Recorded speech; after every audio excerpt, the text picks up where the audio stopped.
love-hate relationship with. Now, I think just about everyone knows Overwatch. It is a game developed by Blizzard Entertainment. They for games like Diablo, Warcraft, and oh man, there was a third one. World of Warcraft? No, there was totally a third one. Diablo, Warcraft. Oh, StarCraft. Yeah, one of the many RTS or real-time strategy games that they have made quite a bit of fame off of. Uh, as a kid, I used to really like Lost Vikings, which is a game I've been able to buy recently. But yes, Blizzard Entertainment have created Overwatch, their first-person shooting game. Very much so like Team Fortress 2, if you ever played that back in the day. I used to play a lot of TF2 back in the day, so I'm quite familiar with this sort of game. However, this is also very different to TF2 in a way. It's very much so similar, but I feel like in the pacing it is somewhat different. TF2 had more of a casual feel about it. You could walk around as just about any character. There was a little less stress on being a team member. In this game, you very much so need to work as a team and understand what character you're using and how other characters work. Now, to start off, we have costumes. Just about every character has a costume. And I guess another thing we should probably get into is microtransactions. So Overwatch works off a loot box system. You can earn loot boxes by completing events. Typically you can do weekly events. In the arcade you will have week rewards. You can get about 6 per week. Oh wait, no, you can get 3 per week. It takes about 9 to get all 3 of them. You need to complete at least 3 matches to get 1 loot box per arcade mode. You can also get loot boxes by leveling up your main account. There are 2 numbers, your level and your endorsement level. Your endorsement level basically is just a fancy little number to show if you're a team player or not. And by that I mean if you're someone who leaves matches or if you're just someone who screams in the microphone or whatever. Mine's at 4, which is decent. Shows that I'm alright, I don't leave matches, and people seem to be okay with me. The best, I think, is 5, which is very hard to maintain, since your number can be lowered if people on the other team leave and the match gets cancelled. So there are a few things to take in mind, or keep in mind, when trying to keep that number up. Now, the main reason you want to keep that number up is annually you'll get, like, free loot boxes for free from Blizzard, and you can get more costumes and cosmetics for them. But all this costume and cosmetic stuff is completely 100% optional. None of this actually matters. None of this changes the way you play or anything like that. There are a few costumes that may change a voice line or the look of a certain attack or just the way it looks or but essentially your costumes, your emotes, all this just cosmetic. It has no bearing on the actual game itself. There's also a gold weapon system. If you earn a certain number of points in the competitive mode, which is a lot more stressful, you can get gold weaponry. Now, the Overwatch community has a very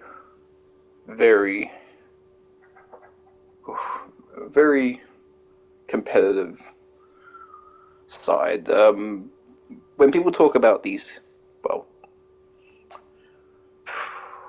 but where do we even begin? People talking about the toxic nature in the Overwatch community, which originally I thought meant you would get a lot of people on their microphones screaming at you, and apparently this is true, just not in the world I play in. And by that I mean, I play quick play and arcade mode. These are your casual modes. These are just kind of like the mode you go to have fun and earn points. The competitive mode is where you will go to be competitive. You are earning a point. You're earning points and you can lose points. And I personally don't get into that. If you want to see how crazy people are, just look up the competitive side on Twitter. Twitter tends to be where a lot of the toxicity seems to come from when people talk about the toxic side of Overwatch. They're not actually talking about in-game itself. In-game, people tend to be alright if you do ever rarely hear anyone on their microphone. It's someone, mostly just people being nice. when you do hear people getting angry, it's funny, so it's like, it's hard to get angry back. But, yeah. Into the gameplay side. The game plays very, very well. It's a Blizzard game, and Blizzard tend to be a company that have really, really good quality assurance and just general polish. They're absolutely the Nintendo of the PC industry, essentially. They really make good games, and this is no exception. This is a genuinely really good game. It looks good, it plays good. It hits just about every box. There isn't a great lot of music, and there isn't really a story, although currently right now there is a sort of story mode you can play through, but only until the 27th of April. So right now I'm in skirmish mode, which is kind of like your waiting lobby. I actually really like skirmish mode, just because people chill out here. You do get those who kill each other, like this person right now, killing that person, even though they were clearly friendly. Bit of a douchebag thing, but whatever. Yeah, skirmish mode I like to chill out in a lot, because they tend to be just people chilling out, showing off their skins, just waving at each other. It's a bit weird, but it's fun. But it is pretty much your waiting room. This is where you'll spend. The skirmish rooms or maps are just the maps you will be fighting on, so you can get yourself very much so used to the map before you start playing. There is a practice that the game will throw you into as you start it up for the first time. And yeah, it controls really well, plays very nicely. There is almost little to no lag, even with a shitty Australian connection like mine. Lag is almost an impossibility. Hi. Game does very good in joining you with people. Person's trying to kill me right now. I think recently they added the ability to actually talk to the other side in skirmish mode, but again, no one really uses their microphone in this, so you're going to be a bit out of luck if you want chats. It's more about playing the game. It's very much so the first-person Super Smash Brothers, as I see it. You've got a lot of characters to get into, and you've got to learn how a lot of characters work. So I've actually gotten into a match now, and I'm taking these. It used to be the old quick play would allow you to pick any character you want, but they've now made it so you have to pick a specific role. I've gone for damage, where normally the damage you will have to wait. The damage queues are quite long compared to tank and healer. As you can imagine, more people want to be damaged than they do want to be a tank or a healer. Although there are tanks that can do some pretty crazy damage, and the old healer can do some pretty good stuff too. My experience, healers tend to love them some Mercy. Mercy is a very popular character amongst the healing community. But yeah, fun game. Very fun game, definitely something I would fully recommend. It has got a story, although it's not a story game. It simply sets up a really nice world. The world in this game feels like it has always existed, if that makes sense. It feels like Mario or Warcraft or like Assassin's Creed or something like that. It feels like a franchise that has always been building up for a long time, but it's new. So they've done such a really good job on like just creating a new IP. Really, really awesome. Every character is very distinct, every character is likable and interesting. The voice acting for every character is phenomenal. Every voice actor they've got does their job so well. Even the hamster character, has a voice actor, and he seems to be a really nice guy. He does a really good job making hamster sounds, and it's just, wow. Blizzard have a very good eye for talent, and this very much shows the ability of people they can get. Okay. I'm playing McCree right now. I'm not really good. in general at this game, but you know, it's a little bit having fun. Yeah, fully would recommend it. Earning skins slowly over time is fun. Customizing your character with those skins is fun. They're really good looking skins.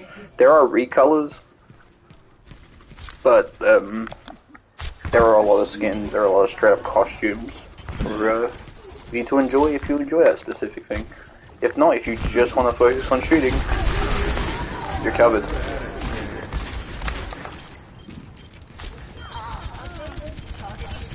And not much more else I can say.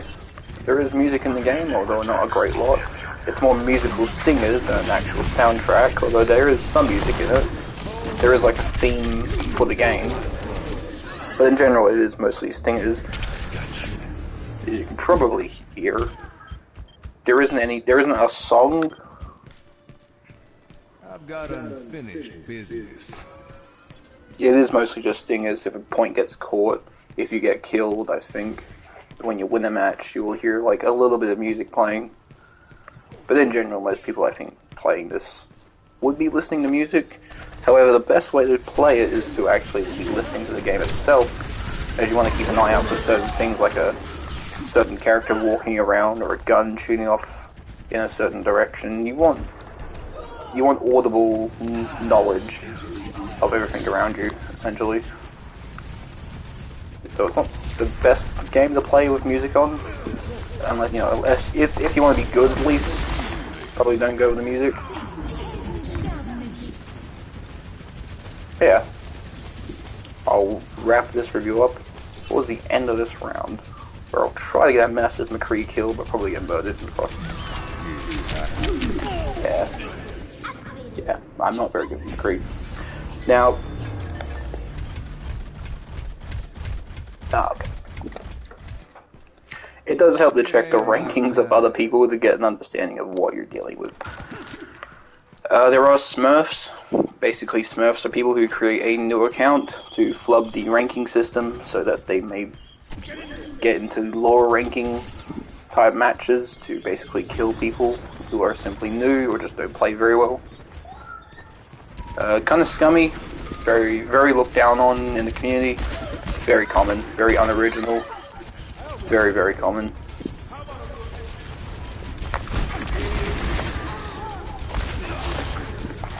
I mean, they're called, they are given a name, Smurfs, because, like, it's a very, very common thing. Basically, with that knowledge, you will see a lot of really weird usernames, people that are very clearly trolling or skirting the line of offensibility or just straight up being offensive, but doing it in such a way to evade any sort of robot that would detect their clear swear words sort of thing.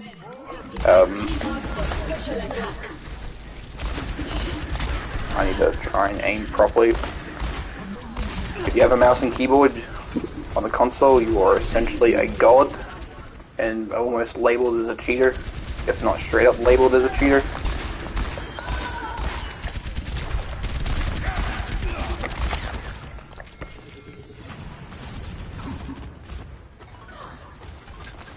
Somebody come over here so I can stun him with one of my attacks.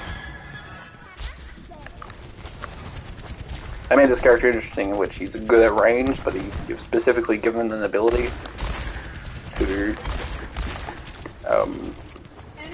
stun people at a close range. Over time you will be learning every character and how they move, how they play, which will be good for when you play them and also when you fight them, so you know what to avoid and when to avoid it.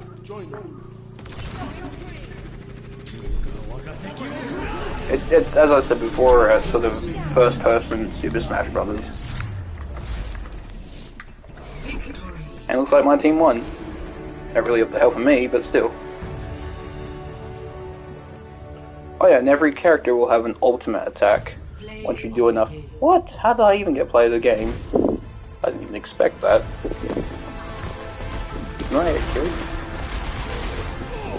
Oh, this might be why he was, oh wow, not bad. Even I'm surprised by my own gameplay. I wasn't even fully concentrating there. I'm doing this mini review, I guess. Not even sure what you call it, a shit review. But yeah, that's Overwatch. As I said in the very beginning, I share a love-hate relationship with it, because there is many things that will infuriate you. Not winning a match isn't the best feeling. Losing a match after your team has just been killed repeatedly, being unable to do any damage, or feeling as if you should have killed that character, but they just don't die. Certain little things can be very, very stressful in this, but it also is fun to play. And I just do not touch the competitive side of it, so if you want to know more about the competitive side of Overwatch, I'd probably look up someone who actually has a bit more experience with that. As far as I can say, yeah, like Smash Brothers, it's probably not best to get too competitive with it, because everyone thinks they're the best, up until the point they're being beat the shit out of by like some tiny character, and then you just question everything. Regardless, good game. Um, It's actually worth full price, if I'm being honest. It really gives you a lot of content to play with. If you can get it cheap, I probably would do so, but um, it's got a lot of polish. It's got a lot of character acting. There is a story, sort of, if you want to get into the world of this game. The game doesn't really give you a story mode to explore. Right now, within the April area, there is a event mode which will give you access to these mission archives, which are actually story missions, but they're more just fun right now.